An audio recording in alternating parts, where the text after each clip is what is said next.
Why do you lie like this, Blake? Why? Why do you do this? Do you understand? You are not smarter than the internet. They're both narcissists. Blake Lively just got caught red-handed submitting fake evidence in her so-called amended lawsuit against Justin Baldoni. Public noticed. Public noticed that things were weird and things began to backfire on you, okay? After everything she's pulled, she's still stubborn enough to play the victim, thinking no one would notice the act. Are being so wildly manipulative and dishonest as they have been since the beginning of this entire process. Dear Blake, the public has already hacked through your lies, and now Candace Owens has proven just how wrong you are.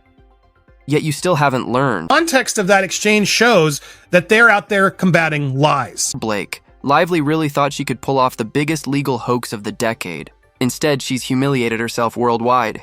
Her midnight stunt was nothing but a desperate, last-ditch attempt to keep this sinking lawsuit alive. They're just girl bossing it. They're just like, wear your florals. We're going to file an amendment. It's going to be cute. We're going to give you so much emotion. It's going to feel good. She actually had real proof.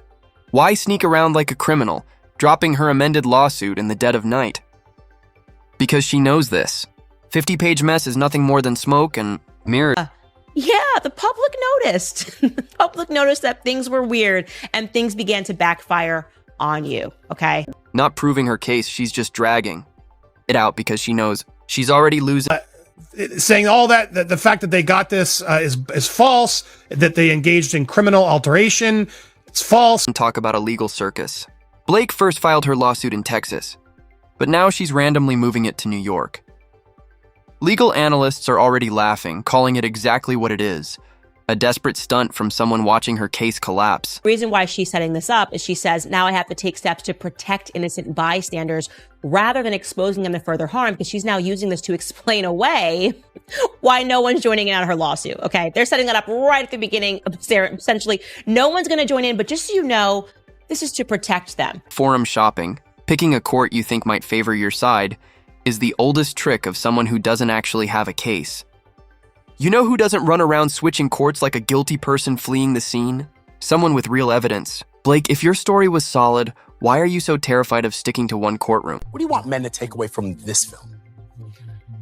I want men, first of all, I want men to stop asking the question, why do women stay? Yeah. Right? I want men to take accountability. I want men to hold other men accountable.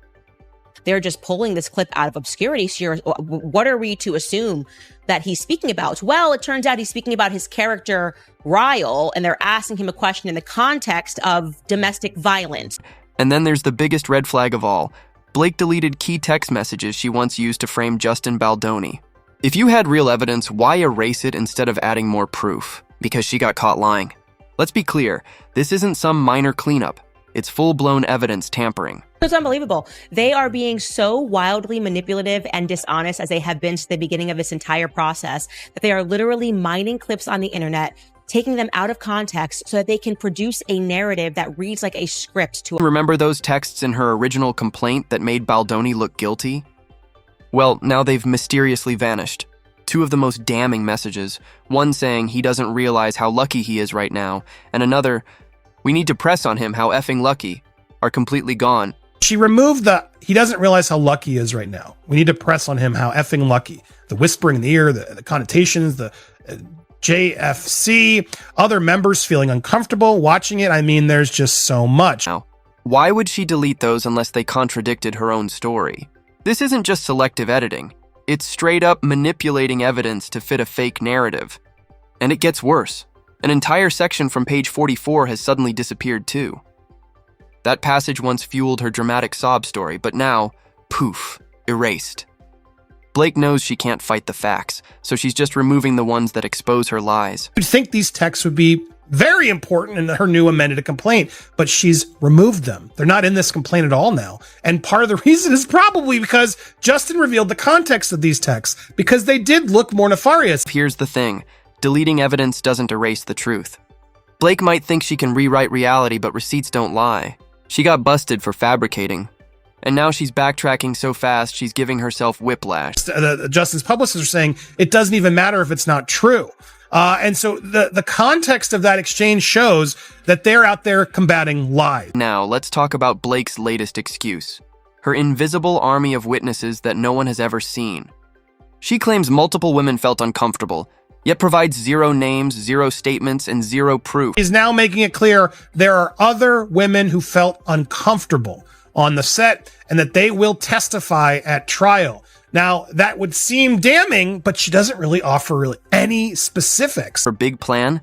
To drag in real witnesses later by subpoenaing them against their will. Totally not sketchy at all, right? Now, that would seem damning, but she doesn't really offer really any specifics. She doesn't provide any text. She doesn't tell us who these people are. Just says they don't want to get involved right now, given all the toxic virality out there. If these witnesses actually existed, why wouldn't they step up voluntarily?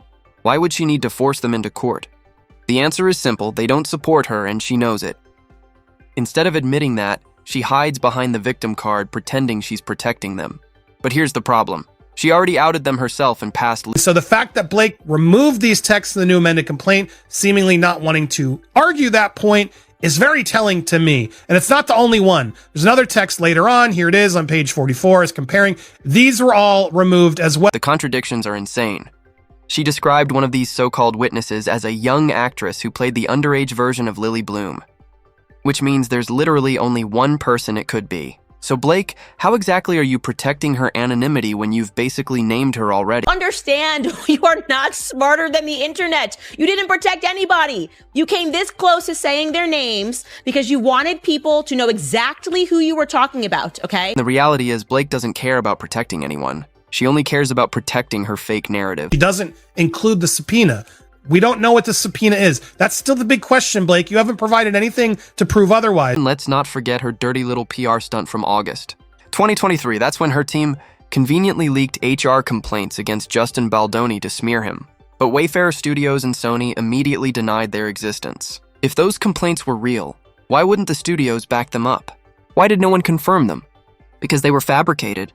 This wasn't about justice. It was about a hit job. The way they use language, it's just so wildly manipulative. 6 in this lawsuit says the dangerous climate of threats, harassment, and intimidation fueled by the defendant's retaliation campaign has required Ms. Lively to alter her personal and professional life. Blake tried to frame Justin Baldoni, but she bungled her own scheme so badly her lawsuit now contradicts itself. She's making one excuse after another, hoping that if she throws enough nonsense in the air, people will just accept it. But here's the truth, people aren't stupid. The internet isn't buying it.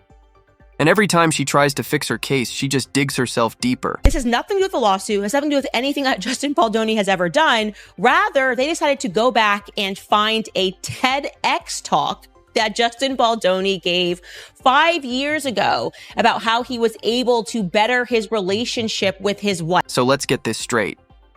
Blake filed her case in Texas, then moved it to New York because she knows she's losing. She deleted key texts that once helped her argument because they actually proved she was lying. She claims to have multiple witnesses, but instead of letting them speak voluntarily, she plans to drag them in by force, while pretending to protect their identities, even though she already outed them herself in. It goes on and reads, thus, this amended complaint does not refer to certain witnesses by name, nor does it provide screenshots of their text messages. Importantly, however, these witnesses have given Ms. Lively permission to share the substance of their communications. She even leaked HR complaints that never existed just to destroy Baldoni's reputation. Pathetic. If Blake had real proof, she wouldn't need to delete evidence, force witnesses into testifying, or fabricate complaints. The fact that she keeps rewriting her story is all the proof we need. This entire case is built on. Let's now move on to point 6 of this, because this is where it gets interesting. Again, it's the way they use language. It's just so wildly manipulative. Blake's whole existence in this lawsuit is one giant contradiction, and nothing proves it more than her obsession with controlling the film while pretending she had no say in it. She even claimed she never wanted creative control, yet her own texts expose her. In June 2023, she dropped 17 non-negotiable demands on the production team, holding the movie hostage until they gave her final cut authority. What kind of just an actress demands editorial oversight? I don't know how her professional and personal life was altered. It didn't look that way to me when she was posing on the red carpet with her husband and mocking the situation, but let's go with it. And let's talk about Ryan Reynolds' sneaky takeover of the movie's marketing. Suddenly, his production company was in charge, and guess what?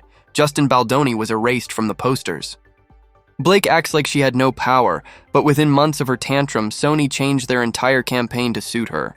So let's get this straight. She had no leverage, yet the entire production bent to her will.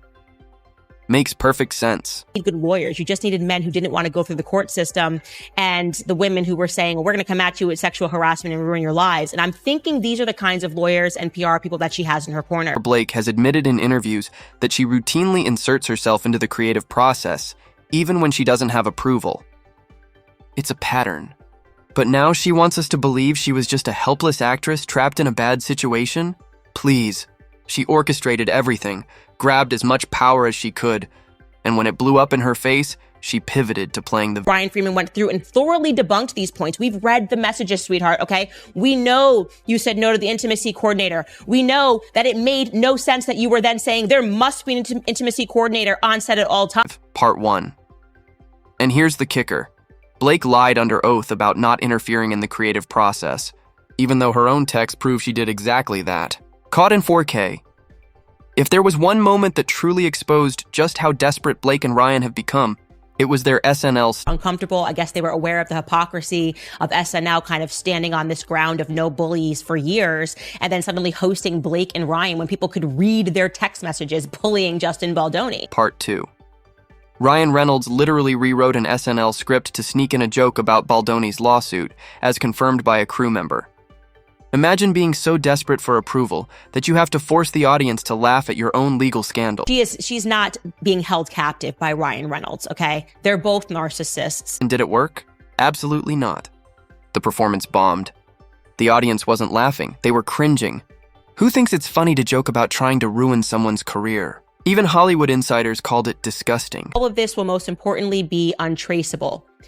And then they include a line there that says, Ms. Abel described it. The plan was to engage in social media mitigation and to counter negative as well as social manipulation. Blake's body language during the whole thing said it all. While Ryan soaked up the spotlight like a true narcissist, she looked like she wanted to vanish. Multiple moments showed her discomfort, and it's not hard to see why.